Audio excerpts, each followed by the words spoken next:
I'm just realizing this is a good, my office is a good room to record in. What a funny idea. What a funny theory.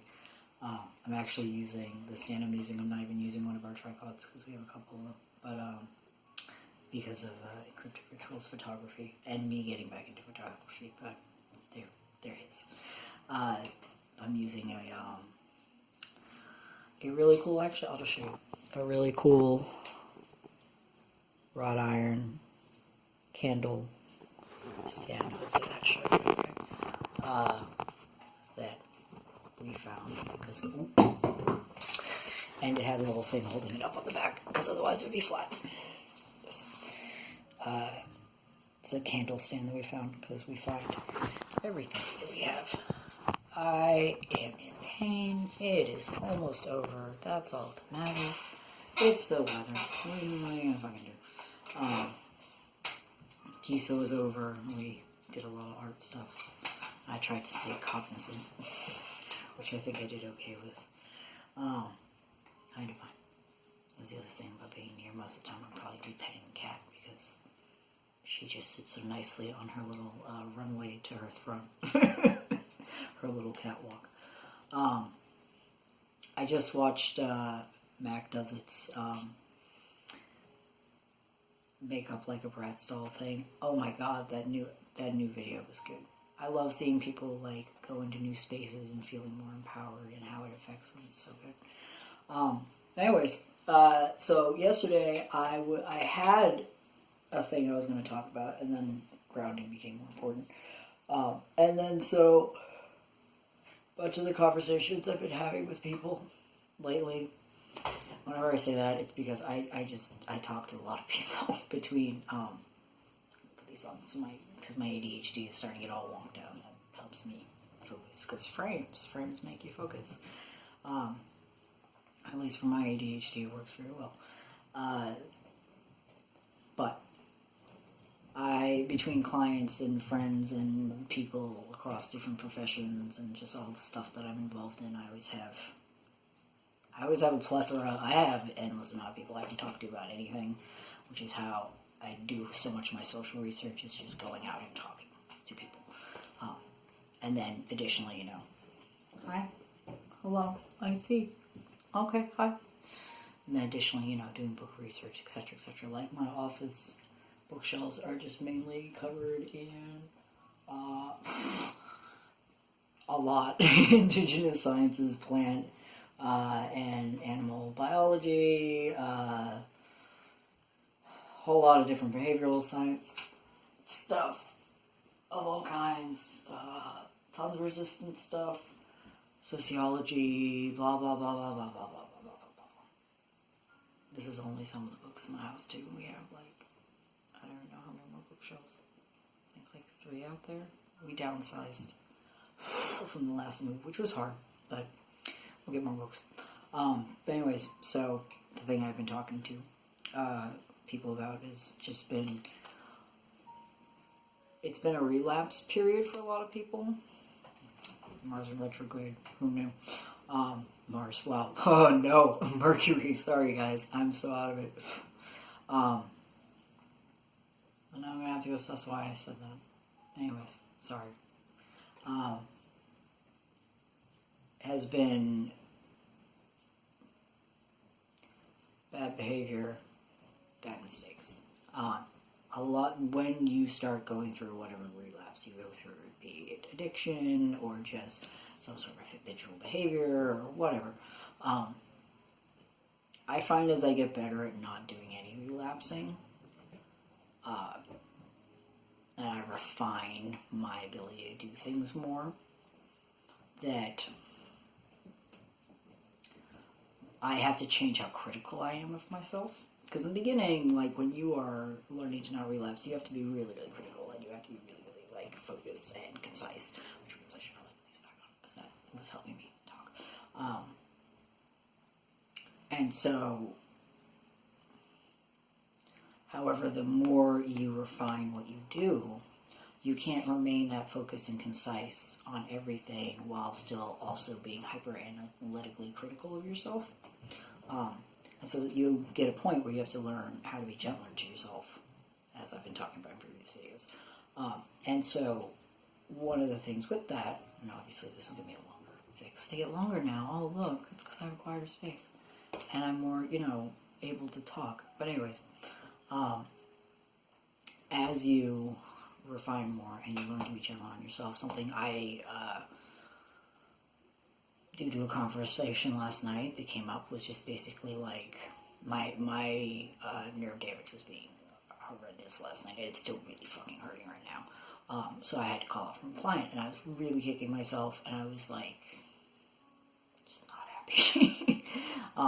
And then what came up was one of the ways to gauge if I'm not procrastinating or put things off because I'm being a self-indulgent shit versus I literally, obviously am in pain and having seizures, so I need to stay home. And it's very, very hard for somebody with my mentality when it comes to work to accept because I have ASPD, antisocial personality disorder, among many other things, and narcissism, blah, blah. Like, the hardest thing is to have a middle ground between I don't want to do it because I don't give a fuck, and therefore who gives a shit? Which used to be my attitude about a lot of things, and that's understandable with all the marginalization going on in my life. I constantly say if I was a darker skin, I'd probably be dead or in jail right now, because I've gotten a lot of passes being this fucking light. But, anyways, because that is for whole other videos as well, but they should always be in these videos too. I'm continually learning not to minimize that. And it's funny, I don't offline. It's just online because I've gotten so used to equating online, meaning I need to use my physical typing spoons. I've gotten this mode where I just don't. I don't. Also, playtime, I don't have spoons for it anyways because I'm constantly like dealing with the racism I see around me every single day. And Indian mascots left and right. Just like, I literally can't go down certain aisles in supermarkets. And that's just because I've learned to not disassociate everywhere. It makes me crazy. Like, how bad is it, like, that you cannot deal with being near a Land O'Lakes box? And, like, sorry, a racism explosion moment.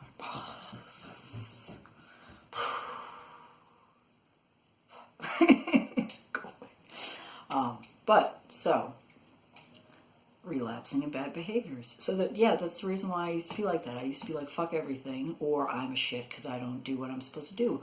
And those type of behaviors pop up anyways, and I've been talking to people about this too. Those types of behaviors pop up because of purity culture. Purity culture in the sense of, like, I've noticed people talking about purity culture lately, and they're completely removing it from the fact that white supremacy is, like, purity culture 101. Like, that colonism and what Christianity has been for a very long time and is learning not to be. Good on you guys, wonderful, thank you. Those of you that are Christian and know how to not be a shitty asshole because of what politics have taught you to be like, great, good, thanks. For the rest of people out there that are still being fucking bigoted tyrants, then this video is not for you anyways, and I don't think you're here by this point. It's turning into a rant night. Sorry, guys. We'll see if I post it.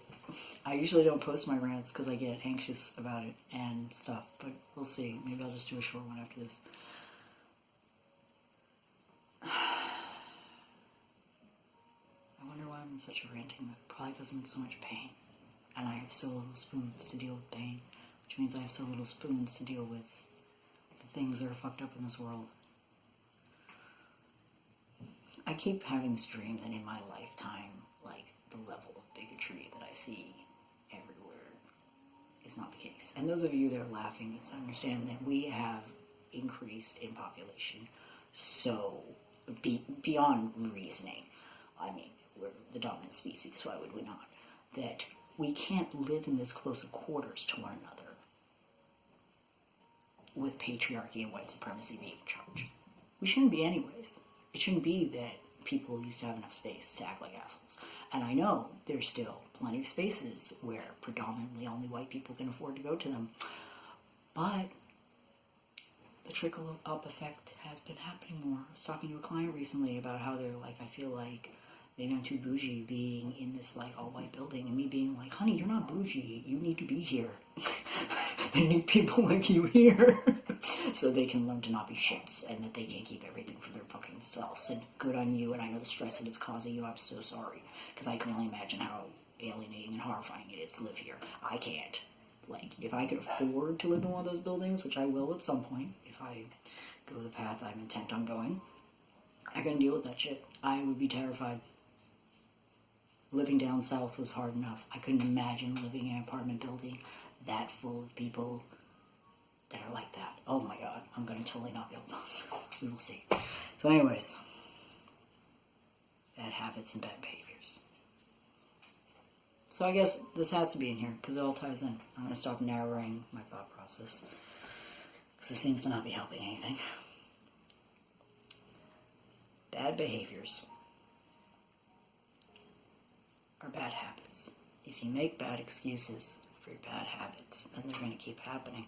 So if I decide to not go to work like I used to back in the day because I just didn't fucking feel like it,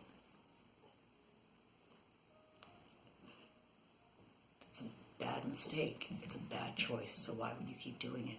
But if I can't go to work because I'm hurting or I'm in pain or I'm having an emotional day where I've had to deal with some level of racism or other forms of bigotry that I cannot, in my opinion, it's okay to not go to work. It's okay to call out. The fucked up thing, though, is that obviously for most of us, we don't get paid. So instead, we sit in the system that kills us because it tells us we have to, because otherwise we're shit and we're incapable of doing anything. Because it guilts you into having to use the system that is there so that you can survive.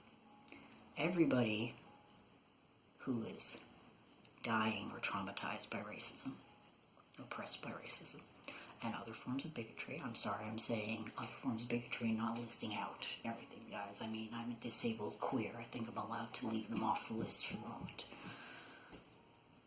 Because when racism gets tackled, the rest of it does.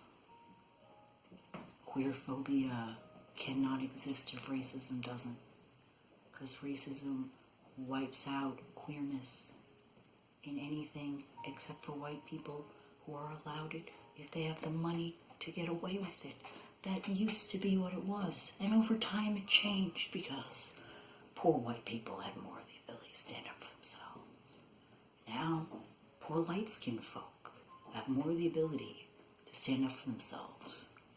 Eventually, within my lifetime, and I would like to think within the next 5 years, black and brown people will be able to say the things I am saying